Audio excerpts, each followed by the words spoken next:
여러분들과 함께 예배할 수 있어서 너무나도 감사하고 행복합니다. 오늘 에베소서 3장 1절에서 13절 말씀을 가지고요, 교회의 존재 이유, 교회의 존재 이유에 대해서 함께 말씀을 묵상하기를 소망합니다. 계속 에베소서를 묵상하고 있습니다. 사도 바울은 하나님께서 자신에게 계시로 비밀을 알게 하셨다라고 말씀하십니다. 여기서 비밀이라는 것은 성령 하나님께서 계시를 통해서 주신 말씀을 의미합니다. 하나님께서 보여주시는 비밀이라는 것은 예수 그리스도 안에서 이방인 그리고 유대인이 한 몸이 되어서 세워지는 교회를 이야기합니다. 즉 우리가 이같이 함께 예배할 수 있는 것, 이 안에는요 일본 사람도 있고 한국 사람도 있고 또 모르겠습니다. 다른 국적의 분이 와 계신지는 모르겠지만 여러분, 이방인과 유대인의 담을 헐고 교회로 세워주시는 것, 이것이 바로 비밀이다, 계시다라고 이야기하는 것입니다. 그리고 하나님께서는 하나님 안에서 우리를 새로운 사람으로 만들어 주셨습니다. 은혜로 말미암아 새로운 사람이 된, 새 사람이 된 성도들은 하나님이 거하시는 성전으로 살아가게 됩니다. 이것은 하나님께서 구약에서는 감추셨던 비밀이었다는 것입니다. 사도 바울은 이 비밀은 다른 세대에서는 사람들에게 알려지지 않았다라고 이야기합니다. 즉 구약 시대를 살아갔던 사람들에게는 하나님께서 선지자들에게 말씀하지 않으셨던 비밀이다.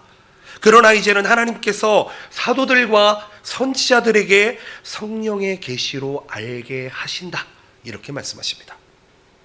오늘 함께 모인 우리들은 그리스도의 비밀인 교회가 무엇인지를 깨달으시기를 축복드립니다.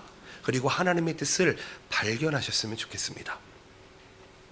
교회의 존재 이유가 무엇인지 함께 나누어 보기를 소망합니다. 첫 번째입니다. 교회는 구원을 위한 고난에 동참하는 곳입니다. 교회는요, 구원을 위한 고난에 동참해야 됩니다. 사도 바울은 이방인의 구원을 위해서 자기 자신이 고난을 받았습니다. 사도 바울은 이방인에게 복음을 전하다가 자기의 동족이었던 유대인들에게 미움을 받게 됩니다. 그리고 그들이 고소함으로 감옥에 갇히게 되고 결국 죄수의 신분으로 로마에 가서 재판을 받습니다. 사도 바울이 감옥에 갔던 이유가 무엇입니까? 예수 그리스도만이 온 세상의 구원자시다 라고 복음을 전했기 때문입니다. 사도 바울은 예수 그리스도의 복음을 위하여 일꾼이 되었다, 종이 되었다, 이렇게 이야기합니다. 즉 무엇입니까? 사도 바울은 자기가 이 세상에서 살아가는 사명이 무엇인지를 깨달았습니다. 사도 바울이 구원받았을 때에 이방인의 사도로 부르심을 받았다라는 것을 본인이 깨달았다는 것입니다.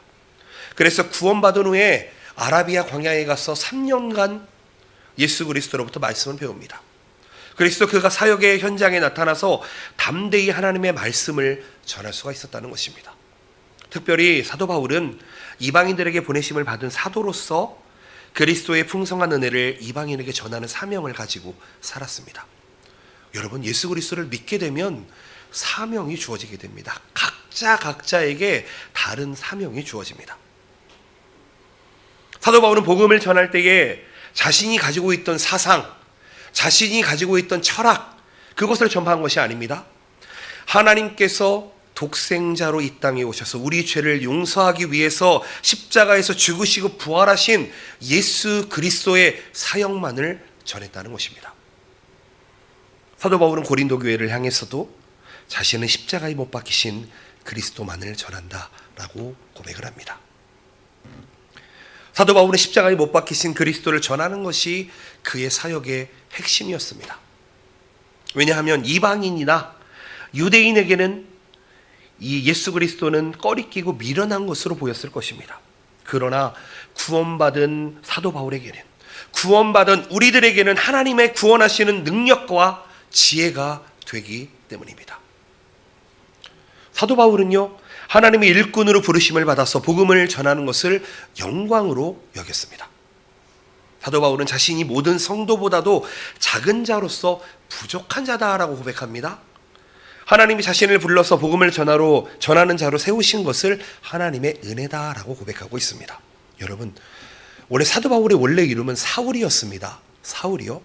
왜냐하면 사도 바울은, 이 바울의 원래 이름이 사울인데 베냐민 지파의 초대왕 이름을 따서 지었을 것입니다.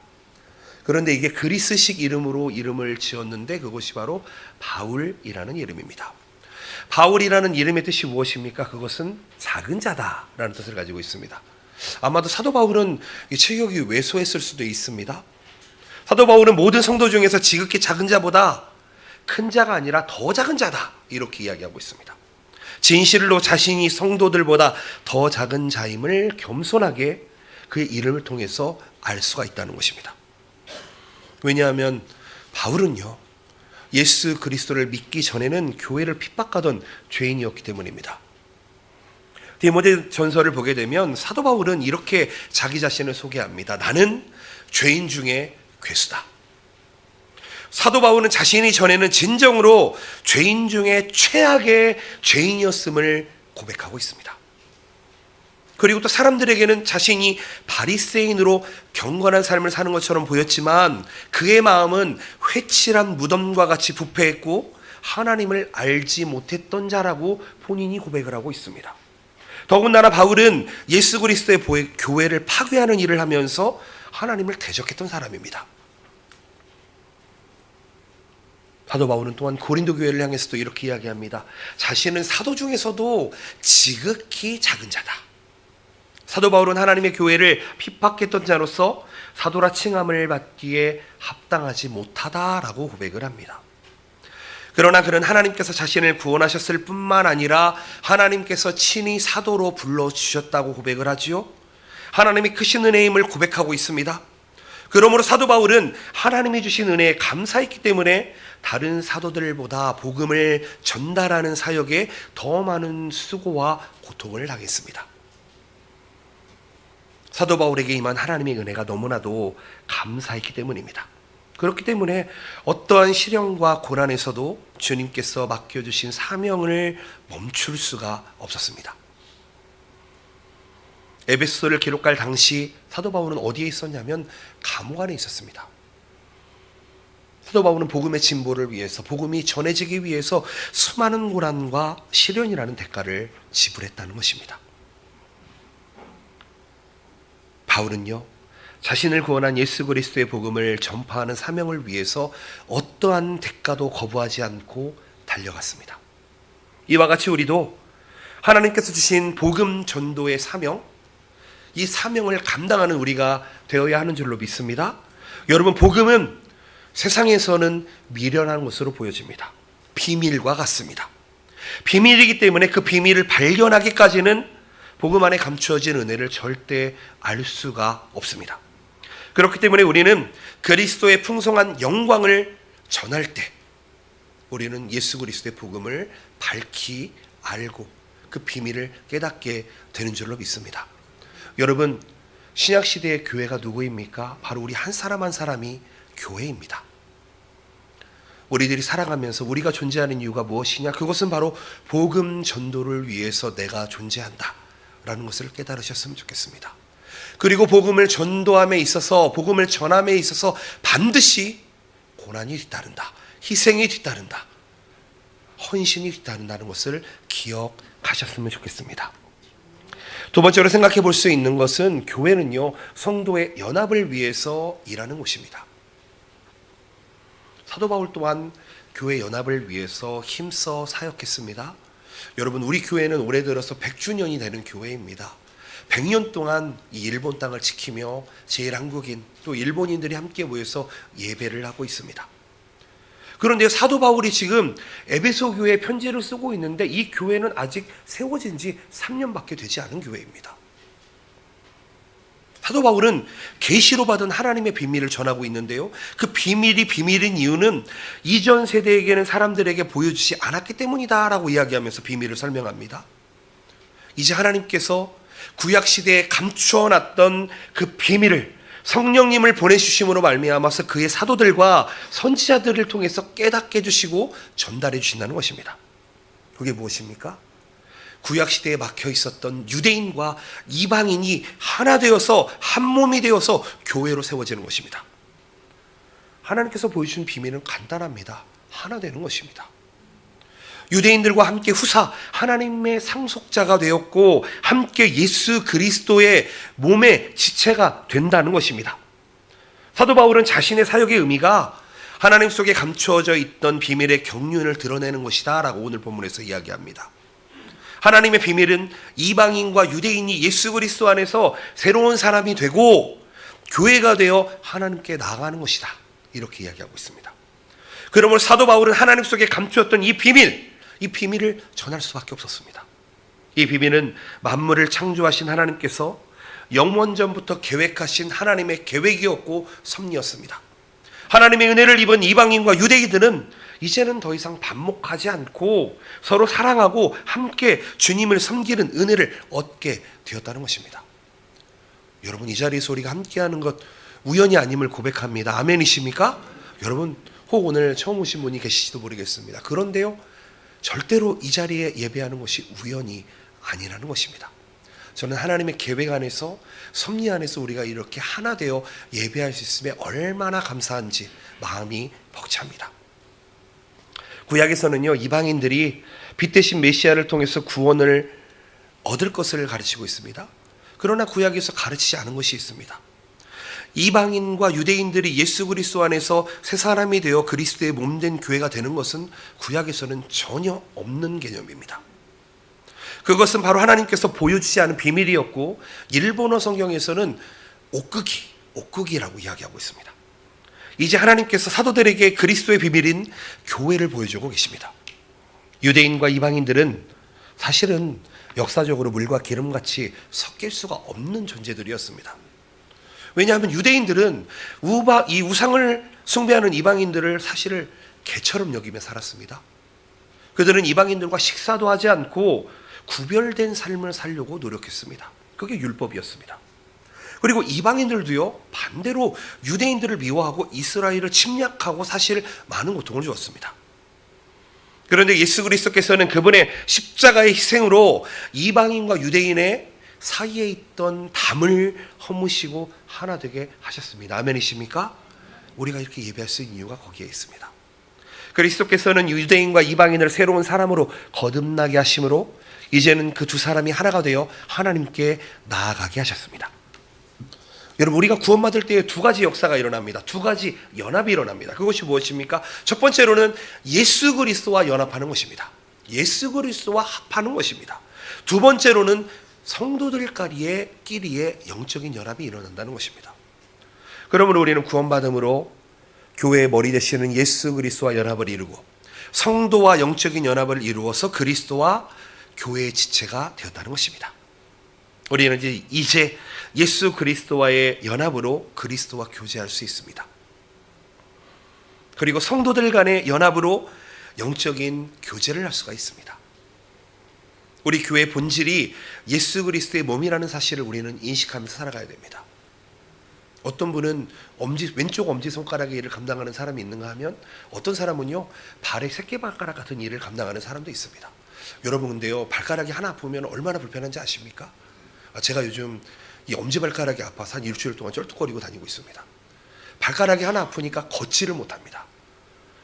정말 화장실을 한 5m 가는데도 한 10분 걸려서 갑니다.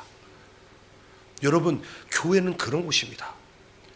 어떤 한 분이 아프면은 다른 사람도 반드시 아플 수밖에 없는 구조로 되어 있습니다. 그렇기 때문에 우리는 절대로 반목해서는 안 되고, 우리는 절대로 적대해서도 안 되고, 우리는 하나 될 수 있어야 하는 것입니다. 그런데요, 교회 안에서 혹 정말 암덩어리 같이 하나님의 것이 아닌 부분들이 있다면 그것은 빨리 도려내 버려야 합니다. 그래야지 우리 공동체를 살리고 우리 안에 있는 죄와 우리 안에 있는 더러운 것을 내어 놓을 때의 말로 우리는 거룩함을 회복할 수 있음을 기억하셨으면 좋겠습니다. 우리는 교회의 본질이 예수 그리스도의 몸이라는 것을 기억하셔야 됩니다. 아멘이십니까? 한 몸이 서로 연합하여 세워지듯이 우리가 속한 동경복음교회는 영광스러운 교회의 몸입니다. 그리고 이 전 세계로 보게 되면 교회도 연합한 하나의 교회가 됩니다. 그러므로 우리는 교회 지체로서 주님을 사랑함과 동시에 우리 형제 자매들을 사랑하는 마음이 우리 안에 넘쳐야 되는 줄로 믿습니다. 여러분, 이러한 사랑은요, 사실은 우리가 노력해서 얻는 것이 아닙니다. 하나님께서 믿는 자에게 주신 은사, 선물입니다. 여러분, 혹 내 안에 사랑이 없는 것처럼 느껴지신다면 하나님께 구해보시기를 바랍니다. 넉넉히 부어주시고 넘치게 부어주시는 그 하나님께, 하나님, 내 안에 사랑을 부어주시옵소서. 하나님, 내 안에 하나님의 은혜를 부어주시옵소서. 그 은혜로 가족을 섬기고, 그리고 그 은혜로 성도를 섬길 수 있는 내가 되게 하여 주시옵소서. 기도해 보시길 바랍니다. 여러분, 반드시 주어지게 될 것입니다. 왜냐하면 성령의 열매의 첫 번째가 사랑입니다. 사랑입니다. 하나님을 믿는 자가 가장 맺어야 될 첫 번째 열매가 사랑이라는 것입니다. 근데 그것은요, 내 힘으로는 절대 안 됩니다. 내 힘으로는 그 누구도 바르게 섬길 수가 없습니다. 하나님께서, 하나님의 영이 우리에게 충만하지 않으시면 할 수 없음을 여러분 고백하시고, 내가 하나님 없이는 살 수 없는 연약한 존재임을 고백하시고, 하나님 앞에 엎드리고 겸손하게 나아갈 때에 하나님의 영으로 충만하게 해주실 줄로 믿습니다. 여러분, 그리스도 안에서 연합을 견고하게 하기 위해서 우리는 사랑으로 교제해야 됩니다. 섬기는 삶을 살아가야 됩니다. 그리고 우리는 이러한 교제를 방해하는 것이 교회 안에 있다는 것을 깨달아야 됩니다. 여러분, 부부관계도요, 때로는 여러 가지 방해가 있을 때가 있습니다. 가족끼리도요, 참 하나 되기가 쉽지가 않습니다. 그게 무엇이냐면은, 사실은 세상 사람들은 그것이 어떤 문제 때문에 일어난다고 생각하는데, 사실 우리 예수 그리스도를 믿는 사람들은 그 부분을 반드시 영적인 눈으로 바라볼 수 있어야 한다는 것입니다. 우리의 영적인 연합을 깨트리는 것이 있는데, 그것이 뭐냐? 이기주의다라는 것입니다. 개인주의다라는 것입니다. 형제 자매들에 대해서는 무관심하고 오직 자기 중심으로만 생각하고 행하는 것, 이것이 교회 공동체를 무너뜨린다는 것입니다. 그리고 우리의 연합을 깨는 것이 있습니다. 무엇입니까? 바로 원망과 불평입니다. 서로를 향해서 원망하고 불평하고 심지어는 비방하는 것, 여러분, 그것이 교회 연합을 깹니다. 아셔야 됩니다. 혹 교회 안에서 어떤 사람에 대해서 이야기하게 된다면요, 그게 반대로 돌아온다는 걸 깨달으셔야 됩니다. 여러분, 이 세상에는 비밀은 없습니다. 얘기하면 누가 그랬는지 다 알게 됩니다. 다 알게 됩니다. 제가 살아보니까 그렇더라고요. 서로를 향해서 원망하거나 불평하지 않고 비방하지 않는 게 우리의 역할이 되어야 합니다. 어떤 경우에는요, 나의 의를 드러내기 위해서 습관적으로 누군가를 비방하는 경우가 있습니다. 여러분, 이럴 때 우리가 어떻게 해야 됩니까? 우리의 입술에 경비병을 세워야 됩니다. 파수꾼을 세워야 됩니다. 여러분, 우리의 입술이 얼마나 범죄를 많이 하는지 모릅니다. 그렇지요? 저만 그럴까요? 저만 그런 것 같습니다. 예. 여러분, 우리의 입술에 파수꾼을 세우시고 경계병을 꼭 세우시기를 바랍니다. 그리고 여러분, 우리에게 눈과 귀가 있는데요, 우리가 범죄할 때는 언제나 이 눈을 통해서 범죄하게 됩니다. 기억하시기 바랍니다. 보암직하고 먹음직해 보입니다. 근데 하나님의 말씀은 들음으로 나눈 줄로 믿습니다. 오늘 귀가 열리고 마음의 문이 열려서 오늘의 말씀이 여러분들에게 충만하게 부어지시기를 예수 그리스도의 이름으로 축복드립니다. 그렇기 때문에 우리는 불평하거나 비방하는 자가 아니라 지체와 교회를 축복하는 자가 되도록 가치관을 바꾸어야 됩니다. 스위치를 바꾸시기를 바랍니다. 저희 어머니가 저에게 참 많이 해주시는 말이 있습니다. 아유, 우리 무연 목사님, 저희 어머니도 권사님이시거든요. 무연 목사님, 혹시 무연 목사 힘들게 하는 성도들이 있으면 축복해 주세요. 축복해 주세요. 축복하면 그분이 혹 그 축복을 안 받으면 다시 돌아올 거야. 배가 되어 돌아올 거야. 오히려 축복해 주세요. 그게 저희 어머니의 신앙입니다. 언제나 감사합니다. 그런 마음 넓은 어머니가 있다는 것에 참 감사하며 저는 신앙생활을 하고 있습니다. 사랑하는 성도 여러분, 우리는 예수 그리스도께서 주신 그 크신 사랑으로 연합해서 주님의 교회로 세워져야 하는 줄로 믿습니다. 여러분, 오늘 함께 예배드리신 여러분 중에 처음 뵙는 분 계시다 하더라도 우리는 하나님의 지체입니다. 어느 곳에 있든지 지체입니다. 제가 한 가지 예화를 드리자면요, 제가 일본에서 신학을 했습니다. 신학을 하다 보니까 외국인들이 참 많은 신학교를 다녔습니다. 아프리카 사람도 있고요, 홍콩 사람도 있고, 대만 사람도 있고, 아프리카도 여러 지역들이 있잖아요. 그 지역 사람들이 다 모입니다. 한 번은 제가 식당 위에 있는 서클실에서 찬양을 하고 있는데 갑자기 저보다 키가 큰 한 2m 가까이 되는 이 흑인 추장 같은 사람이 올라오더라고요. 이렇게 올라오는데 제가 찬양을 하고 있는데 옆에서 자기 나라 말로 막 찬양을 합니다. 나는 저게 무슨 말인지도 모르겠는데. 근데 갑자기 어디에서 또 이상한 뭐 저기 홍콩이나 중국 사람 같은 분이 붙더니 또 자기 나라 말로 찬양을 합니다. 그래서 참 신기하다라는 생각을 했습니다. 처음 봤습니다. 그 친구를. 근데 찬양하고 있는데 아프리카 사람도 일본 사람도 또 어디 뭐 저기 아시아 사람도 모여가지고 찬양을 합니다. 그리고 결정적인 건 1시간 찬양을 하고 났는데 그 추장 같은 아프리카 친구가 이름이 다니엘입니다. 이 다니엘 친구가 갑자기 이 아프리카어로 뭐라고 합니다. 근데 알 것 같습니다. 함께 기도하자고 하는 것 같습니다. 저 아프리카 말을 못합니다. 근데 그때 언어가 다른데 우리가 하나 될 수 있는 이유가 있구나라는 것을 저는 그때 깨달았습니다. 여러분, 우리는요, 여기에서 신앙생활을 하든 미국에서 신앙생활을 하든 아니면 아프리카에서 신앙생활을 하든 다 똑같은 신앙생활을 하는 것입니다. 아멘이십니까? 왜요? 우리 안에 계신 성령 하나님이 한 분이시기 때문에. 우리는 하나의 교회이기 때문입니다. 하나님께서 우리에게 기대하는 것이 무엇입니까? 그것은 성령의 하나 되게 하신 것을 힘써 지켜야 되는 것인 줄로 믿습니다. 여러분, 교회를 욕하지 마십시오. 성도를 욕하지 마십시오. 비방하지 마십시오. 여러분, 그것은 결국 내 얼굴에 침 뱉는 것과 다르지가 않습니다. 그러기 위해서 우리는 평안에 매는 줄로 서로가 매여야 하는 줄로 믿습니다. 이 줄에 매여 있으면요, 때론 불편할 때가 있습니다. 그런데요, 우리는 함께 살고 함께 죽는 영적인 공동체임을 기억하셨으면 좋겠습니다. 그게 우리가 해야 되는 일입니다. 우리의 평화를 깨는 것을 제거하시고 우리 안에서 서로와 평안을 누리며 사랑의 교제로 하나가 되어야 하는 줄로 믿습니다. 저는 100주년을 바라보면서 10월 6일 날이 이제 100주년 예배가 있습니다. 참 뜻깊은 예배가 될 거라고 저는 기대하고 있습니다. 여러분, 기도해 주시기 바랍니다. 저는 우리 동경복음교회가 일본에 있는 제일 한국인들을 섬기고 또 더 나아가서는 정말 이 지역에 있는 우리 이웃들을 섬기고 더 나아가서 일본 분들을 섬길 수 있는 그런 아름다운 공동체가 되기를 소망하고 있습니다. 그렇지요? 아멘이십니까? 그런 교회가 되기를 축복드립니다. 마지막으로요, 교회는 그리스도의 풍성한 은혜를 전해야만 합니다. 사도 바울은 그리스도의 풍성한 은혜를 전하는 사역을 했습니다.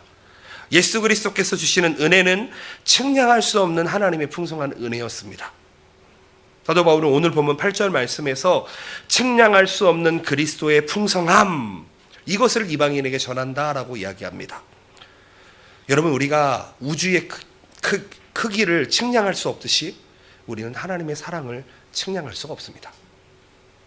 여러분, 우리가 바다의 깊이를 여러분 그냥 이 깊이로만 측량하는 것이 바다의 넓이를 측량할 수 없듯이 우리의 복음의 위대함을 측량할 수 없습니다. 복음이 우리에게 가져온 하나님의 위대한 은혜는 우리가 측량할 수 없는 놀라운 하나님의 사랑인 줄로 믿습니다. 그리스도의 풍성함은 우리를 새로운 피조물로 삼아주셨습니다.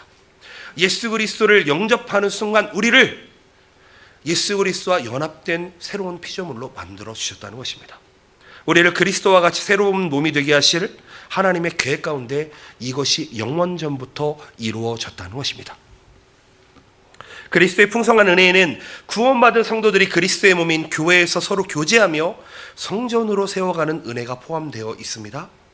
그리스도의 풍성한 은혜에는 우리가 성령의 열매를 맺어서 주님을 닮아가는 변화가 우리에게 있어야 된다는 것입니다. 그리스도의 풍성한 은혜에는 성령 하나님께서 우리 안에 거하시며 우리를 인도하시고 충만하셔서 기쁨과 감사가 넘치는 영적인 삶을 살게 하는 것이 포함되어 있습니다. 사도 바울이 전하는 복음에는 그리스도의 풍성한 은혜가 담겨져 있습니다. 그러면 그리스도를 믿고 구원받은 자들은 우상을 버리고 살아계신 하나님께로 돌아와서 새로운 삶을 살아가는 자들이 되었습니다. 이제부터 되는 것이 아니라 되었습니다. 아멘이십니까? 그리고 그들은 사도 바울과 함께 고난을 당하며 주님의 복된 교회를 세우면서 복음을 전하는 사역을 감당하는 것입니다. 여러분, 아십니까? 하나님께서 주시는 놀라우신 은혜를 맛보신 적 있으십니까? 저는 가끔 형제들과 교제를 참 많이 합니다. 특별히 우리 젊은 형제들, 우리 청년들과 교제를 참 많이 하는데 남자들끼리 한 6, 7명 모여가지고 얘기를 하는데 세상 사람들이 보기에는 참 웃길 것 같습니다. 7명이 모여가지고 뭐 술도 안 먹고 얘기를 하는데 어쩜 밤새도록 저렇게 얘기할 게 있나 싶을 정도로. 그렇죠? 그 기쁨이 어디에서 나올까요 도대체? 무슨 얘기를 하면 그렇게 기쁘고 행복할까요? 무엇일까요? 그것은 바로 우리 안에 있는 기쁨, 예수 그리스도의 영이 주는, 하나님의 영이 주는 그 기쁨이 충만하기 때문인 줄로 믿습니다.